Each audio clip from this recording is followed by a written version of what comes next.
About 4 years ago, I did an interview about a newcomer who started her own business, an international African market.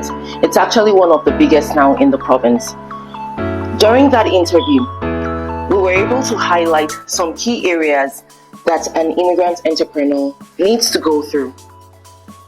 Join me on this episode as we celebrate International Women's Day, celebrating women all over the world and highlighting the inspiring story of Bolaji, the owner and founder of Divine African Market.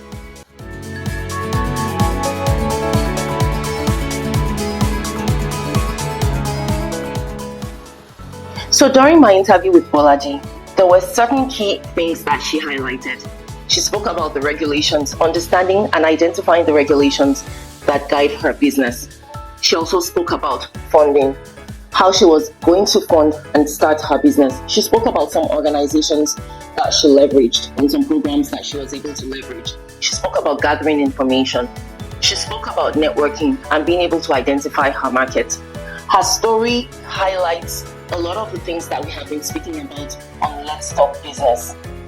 If you haven't seen the full story, I encourage you to click on the button just above the page. As we go into her story, we're going to highlight or we're going to view some of those important information that she highlighted.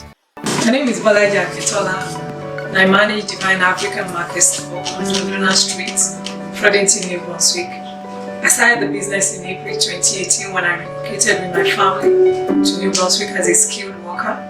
I'm an accountant by background, but I have passion for entrepreneurship. So when I was coming to New Brunswick, I asked friends about the place. I wanted to know what New Brunswick looks like.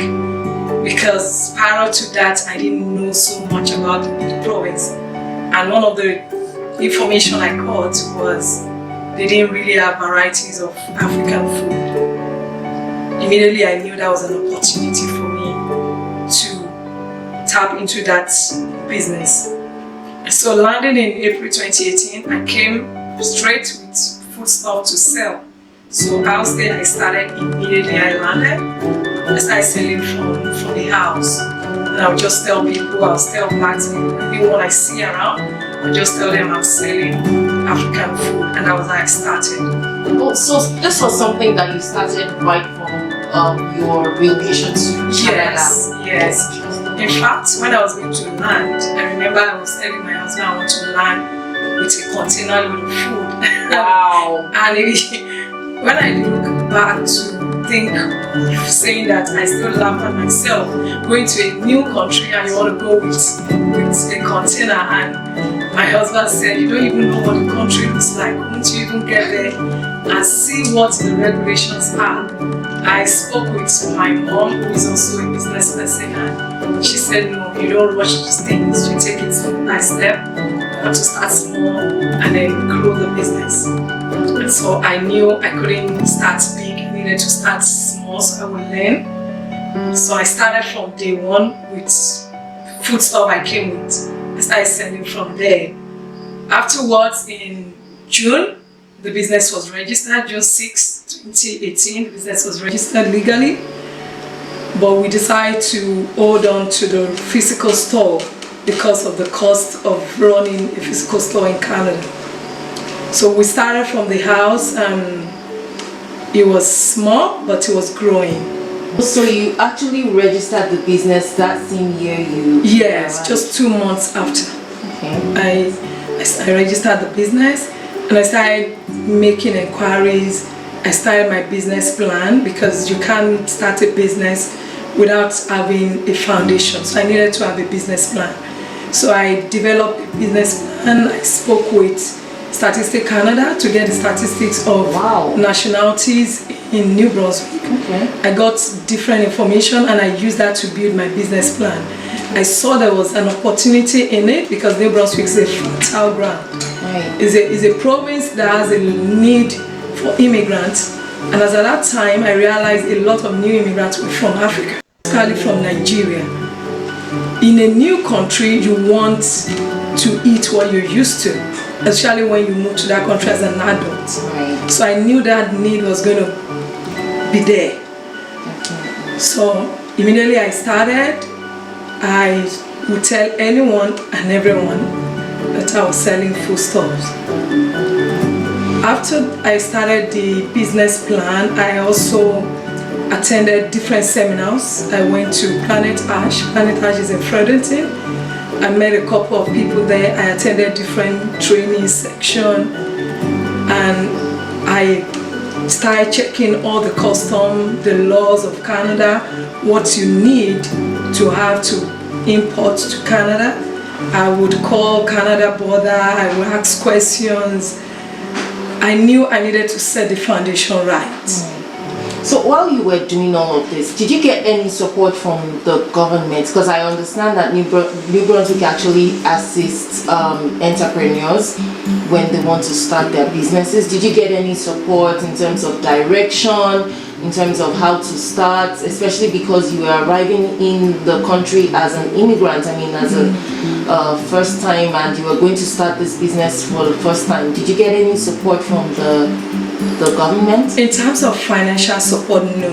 Okay. Because I remember when I met with the staff at Planet Ash, I was also told that the business, since it requires you to import, it was a risky business. So they were a bit skeptical financing it, but I believed in the business and I didn't want anything to stop me.